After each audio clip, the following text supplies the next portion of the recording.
ও কারেন্টের বিল লিখে আলা ভাই, কারেন্ট বিল কত উঠেছে? 110 দেখা যাচ্ছে। আর ওই পাশের ওইটা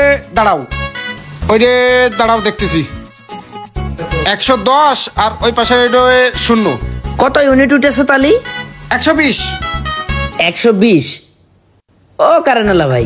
হ্যাঁ ভাই, এই যে 120 ইউনিট, তাহলে আনুমানিক কয় টাকা কারেন্ট বিল আসতে পারে?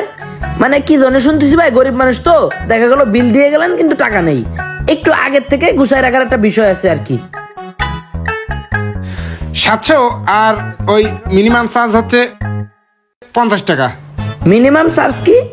ওই আমরা খাটি নে, হ্যাঁ আমরা এই যে ওই স্টাফের লোকজন যারা আছি তাদের বেতন করে দেওয়ার জন্য এই খরচটা নিই। এইগুলো আমাকে দিতে হবে? হ্যাঁ। কোম্পানি কি করতেছে?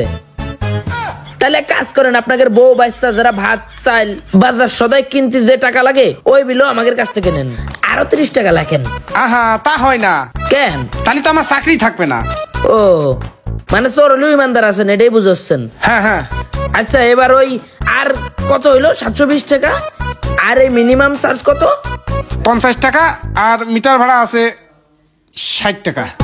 মিটার ভাড়া 60 টাকা? হ্যাঁ। বুঝলাম না আমি ভাই, তাহলে এই যে মিটার ভাড়াটা কিসের? মিটারটা আমাদের কোম্পানি লাগাইছে, এখানে আইসে ওই জন্য ভাড়া দেওয়া লাগবে। ভাই আমি দুঃখে বলদ হয়ে যায় ভাই, আমার মাথায় আসে না।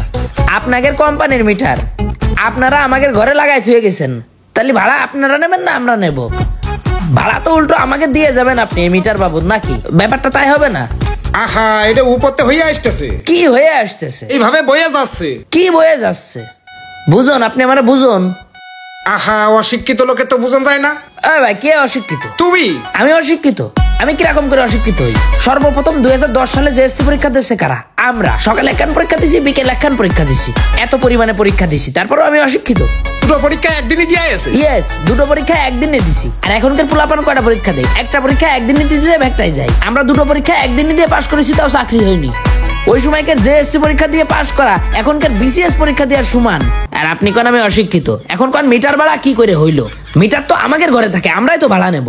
আহা, এই মিটারটা হলো সরকারি মিটার, এই মিটারটা আপনার ফ্রি দেওয়া হয়েছে। হ্যাঁ, তাই মাসে মাসে ভাড়া কাটা হয়। এই মিটার তো ফ্রি দেওয়া হয়নি, এই মিটারটা যখন লাগাতে আসে তখন আপনাদের লোকজন টাকা নিয়ে গেছে। আরে ওরা তো কিছু পারিশ্রমিক নিয়ে গেছে। তা আপনাদের কোম্পানির লোকের পারিশ্রমিক তো কোম্পানি দিচ্ছে, তা আমাদের কাছ থেকে নেওয়ার কি দরকার? যাই হোক, ভাড়া কতদিন ধরে কাটা হবে? যতদিন আপনি বাইসে থাকবেন আপনার মিটার থাকবে। আবাল ভাইছেন তাই না? একদম না, আপনি পশু চতুর। আমি চতুর আপনারা কি? আপনারা তো চতুরির গোডাউন। এই মিটারটা আমার আব্বা লাগাই থুয়ে গেছে, আমার আব্বা মারা গেছে, এখন আমার গাড়ি এসে পড়েছে। আমি যতদিন বাঁচবো, বাঁচার পর আবার মরে যাবো, এই মিটার তো এখান থেকে নড়বে না। তাহলে বছরকে বছর, যুগ যুগ যতদিন এই মিটারটা এখানে থাকে, এই মিটারের যে 60 টাকা ভাড়া নিচ্ছেন তা প্রতি মাসের নীতি তো আর একটা পদ্মা সেতু বানানোর টাকা নিয়ে ফেলাচ্ছেন আপনারা। তাও তো এই মিটারের টাকা মনে হয় শোধ হবে না। মূলত এটার দাম কত কন্দিনী ভাই? একবারে দিয়ে শোধ করে ফেলাই কত?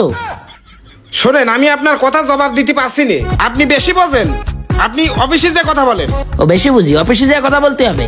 অফিসে যাচ্ছেন না আপনি এখন? আপনি তো আমার হয়ে যায় কথা বললেন যে এক অসহায় মানুষ তার মনে দুঃখ প্রকাশ করেছে। আর হ্যাঁ, আরো কিছু আপনাকে দেখাই, চলেন। মাথা আমাদের কাঁঠাল ভেঙে খাচ্ছে অন্যজন, তা আবার সরষের তেল ছাড়া। আচ্ছা লোক যে এবার কনি নিয়ে যাস্তা কেটা কবে? এই যে আমার এটা স্বাস্থ্য ভাইয়ের ঘর। হ্যাঁ হ্যাঁ। আর এই যে পিলারটা একদম আমাদের জমির উপরে। এখন লজিকটা এই যে স্বাস্থ্য ভাই অসুস্থ, মুরগি বেশি ওষুধ খাচ্ছে, তাহলে এই পিলার এই যে আমাকে জমির উপরে পুঁতিছেন, তাই এটার ভাড়া দেবেন না? মনে করেন এই পিলারটা যতদিন ধরে আছে, এনে একটা গাছ লাগাই তুলেও তো সেটা বড় হইতো, ফল দিত, গাছটা বেচলেও টাকা পাতাম না? আপনি তো আইসা লোক, এরকম পায়ে পড়াতে ঝগড়া করার লোক তো আমি একটাও দেখিনি। আচ্ছা লোক না, আমার টাকার দাম আছে তো এই জন্য আমি একটু হিসাব করতেছি। আপনি যে কারেন্টটা নেবেন তা কোম্পানির পিলার পোতার জায়গা দেবেন আপনি? ও, পিলার পোতার জায়গা দেবো, দিছি। তা জায়গা দিয়ে তো টাকা নিনি, তাহলে আপনারা যে কারেন্টটা দেবেন তা কোম্পানির থেকে মিটার দেবে না? আপনারা কারেন্টের বিল নেবেন, আপনারা মিটার এসে ঘরে লাগাই দিয়ে গেছেন। এখন আপনাদের কোম্পানির কারেন্ট চালাচ্ছে, তার কারণে কটুক কারেন্ট চালালাম, এই হিসাবটা করার জন্য একটা ক্যালকুলেটর লাগাইছে, সেটার বিলও কি আমাকে দিতে হবে? ঘরে মিটার লাগাইছেন, ঘর ভাড়া দেবেন, নাহলে মিটার ভাড়া বাদ দিয়ে দিতে হবে। মিটার ভাড়া বর্জন করতে হবে, এটা হচ্ছে আমাদের মতো অসহায় দরিদ্র মানুষের দাবি। মিটার ভাড়া দিতে পারবো না, এটা যাই অফিসে জানাবেন।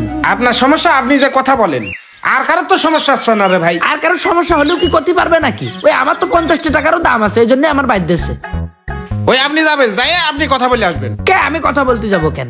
আপনারা যাই এরপরে কথা বসে দেখবেন বলবেন, দাঁড়া। তারপরে বাড়ি এসে চা বিস্কুট খাইয়ে নাস্তা খাইয়ে বইলে যাবেন যে মিটার ভাড়া নেব না। আসসালামু আলাইকুম। একটা সচেতন নাগরিক হিসাবে আমি যে দাবিটা করলাম, আপনারা কি একমত? একমত হলে ভিডিওটা শেয়ার করেন সবার প্রোফাইলে। আমরা মিটার ভাড়া দেব, কোনো সমস্যা নেই, আমাদের ঘর ভাড়াও দিতে হবে। মিটারের ভাড়া ওগেন না দিয়ে সেই টাকা দিয়ে গাছ কিনে গাছ লাগাই থবো, পরিবেশ বাঁচাবো, গরমটাও কম পড়বে।